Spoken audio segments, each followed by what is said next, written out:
রাজনীতিতে পর্দার আড়ালের খেলা সবসময় রহস্যময়। আপনি যা দেখছেন তা কি আসলেই দেখছেন, নাকি আপনাকে ঠিক ততটুকুই দেখানো হচ্ছে যতটুকু তারা চায়? রাতের নিস্তব্ধতায় যখন পুরো দেশ গভীর ঘুমে আচ্ছন্ন থাকে, ঠিক তখনই খবরদার অন্ধকার করিডোরে রচিত হয় এমন কিছু রহস্য যা সাধারণ মানুষের কল্পনারও অতীত। দৃশ্যপটে কোনো কোলাহল নেই, কোনো রক্তের দাগ নেই, কিন্তু রাষ্ট্রের প্রতিটি শিরা উপশিরায় ছড়িয়ে দেওয়া হচ্ছে এক অদৃশ্য বিষ। কারা এই নেপথ্যের কারিগর? কেন সবাই সব জেনেও বোবা আর অন্ধ হয়ে আছে? আজ আমরা এমন এক খাদের কিনারায় দাঁড়িয়ে আছি যেখান থেকে নিচে তাকালে আপনার বিশ্বাসের শেষ সম্বলটুকুও চূর্ণ বিচূর্ণ হয়ে যাবে। প্রস্তুত হন, কারণ আজ আমরা উন্মোচন করব সেই অদেখা সত্য।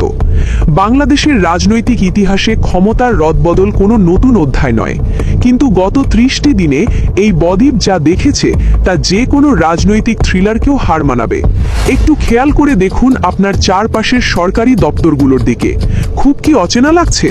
লাগারই কথা, কারণ গত এক মাসের ব্যবধানে রাষ্ট্রের প্রায় 90% গুরুত্বপূর্ণ প্রতিষ্ঠান সম্পূর্ণ নতুন একটি রাজনৈতিক বলয়ের অনুসারীদের দিয়ে ভরাট করে ফেলা হয়েছে।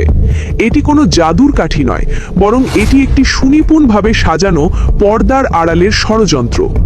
যে কাজগুলো গুছিয়ে আনতে পূর্ববর্তী সরকারের পুরো 17টি বছর লেগেছিল, প্রশাসনকে নিজেদের মতো করে সাজাতে গিয়ে তাদের যে কাঠখড় পোড়াতে হয়েছিল, বর্তমান কুশীলবরা সেই একই কাজ সম্পন্ন করেছে চোখের পলকে। কোনো বড় ধরনের আন্দোলন নেই, রাজপথে কোনো টায়ার পোড়ানোর গন্ধ নেই, তবুও পুরো দেশের প্রশাসনিক কাঠামো যেন রাতারাতি খোলনলচে বদলে গেল। এই অবিশ্বাস্য দ্রুতগতি এবং নিখুঁত বাস্তবায়ন আমাদের বাধ্য করছে একটি প্রশ্ন করতে: কারা বসে আছে এই নিয়ন্ত্রণের স্টিয়ারিংয়ে? এই নিখুঁত পালাবদলের উত্তর খুঁজতে হলে আমাদের দেশের মানচিত্র পেরিয়ে তাকাতে হবে সীমান্তের ওপারে। একটা সময় ছিল যখন একটি নির্দিষ্ট রাজনৈতিক দলের শীর্ষ নেতা কোনোভাবেই দেশের মাটিতে পা রাখতে পারছিলেন না। তার সামনে দাঁড়িয়েছিল এক অদৃশ্য এবং দুর্ভেদ্য বাধার দেয়াল। কিন্তু রাজনীতির ময়দানে কোনো সমীকরণই চিরস্থায়ী নয়। আমাদের গভীর অনুসন্ধানে উঠে এসেছে এমন এক তথ্য যা জানলে আপনার চোখ কপালে উঠবে। যখন সেই শীর্ষ নেতার দেশে ফেরা নিয়ে সব আশার আলো নিভে যাচ্ছিল, ঠিক তখনই দৃশ্যপটে হাজির হন শিলংয়ে অবস্থানরত সেই বিশেষ ব্যক্তি এবং পত্রিকার এক অত্যন্ত প্রভাবশালী মুখ। তাদের গন্তব্য ছিল ভারতের নীতি নির্ধারক মহল। একটি রুদ্ধদ্বার বৈঠক, কিছু গোপন শর্ত এবং একটি অভাবনীয় নেগোসিয়েশন। এই সমঝোতার পরদিনই যেন জাদুর মতো সব দরজা খুলে যায়। অদৃশ্য বাধার দেয়াল ভেঙে চুরমার হয়ে যায় এবং দেশে ফেরেন সেই শীর্ষ নেতা।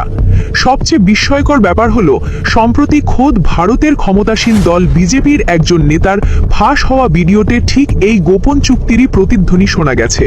তিনি প্রকাশ্যে সেই সমঝোতার কথা স্বীকার করেছেন, অথচ আমাদের দেশের রাষ্ট্রযন্ত্র এই বিষয়ে একেবারেই নিশ্চুপ।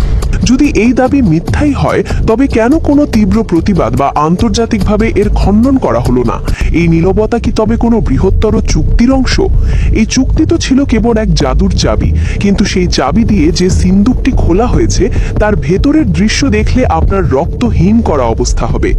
রাজনীতির সাধারণ ব্যাকরণ বলে, যারা জনগণের রায়ে প্রত্যাখ্যাত হয় তারা আস্থা করে নিক্ষিপ্ত হয়, কিন্তু এখানে চিত্রটা সম্পূর্ণ উল্টো।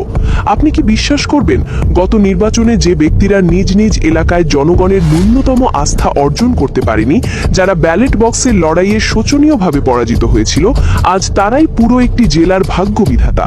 হ্যাঁ, পরাজিত সেই রাজনৈতিক মুখগুলোই এখন জেলা প্রশাসক হিসাবে রাষ্ট্রের প্রতিটি গুরুত্বপূর্ণ সিদ্ধান্ত নিয়ন্ত্রণ করছে। এটি কোনো প্রশাসনিক পদায়ন নয়, এটি এক চূড়ান্ত নীল নকশা। যাদের জনগণ প্রত্যাখ্যান করেছে তাদের হাতেই তুলে দেওয়া হয়েছে শাসনের লাঠি। কেন এই অদ্ভুত এবং ভয়ঙ্কর জুয়া? উত্তরটা খুব সহজ। যারা একবার হেরে গেছে তাদের হারানোর ভয় নেই। তারা এখন মরিয়া হয়ে ক্ষমতার এই প্রতিদান দিতে রাষ্ট্রের প্রতিটি রন্ধ্রে দলীয়করণের বিষ ছড়িয়ে দিচ্ছে। 17 বছর ধরে পূর্ববর্তী সরকার যা করতে ভয় পেয়েছিল, এই মাস্টার মাইন্ডরা তা করে দেখালো মাত্র কয়েক সপ্তাহে। এটি কেবল শাসন নয়, এটি হলো এক সুপরিকল্পিত প্রশাসনিক কূ। কিন্তু প্রশ্ন জাগে, দেশের মানুষ কেন এই নীরব দখলদারিত্ব টের পেল না? কেন রাজপথ রাজপথ উত্তাল হলো না? কারণ জাতিকে এক সুনিপুণ মায়াজালে আটকে ফেলা হয়েছিল।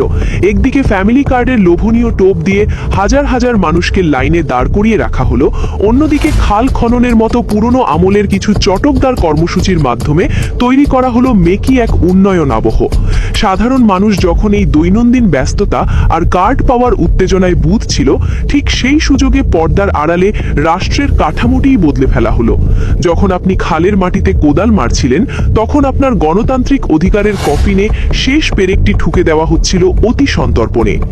দর্শক, ক্ষমতার এই গোপন সুড়ঙ্গের ভেতর আরও কি কি লুকিয়ে আছে তা জানতে এবং রাষ্ট্রের প্রতিটি রহস্য উন্মোচন করতে এখনই সাবস্ক্রাইব করুন আমাদের চ্যানেল নিউজ বিডি লাইভ।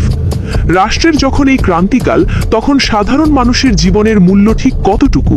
এর চরম নজির দেখা গেল এবারের ঈদ যাত্রায়। একদিকে দেশের যাত্রী কল্যাণ সমিতির তথ্য বলছে, অতিরিক্ত ভাড়া আদায়ের ক্ষেত্রে গত 20 বছরের সব রেকর্ড এবার চুরমার হয়ে গেছে। অথচ সড়ক পরিবহন মন্ত্রী যখন যমুনা টিভির ক্যামেরার সামনে বসেন, তার প্রতিটি কথা শুনে আপনার মনে হবে যেন তিনি কোনো ভিন্ন গ্রহের বাসিন্দা।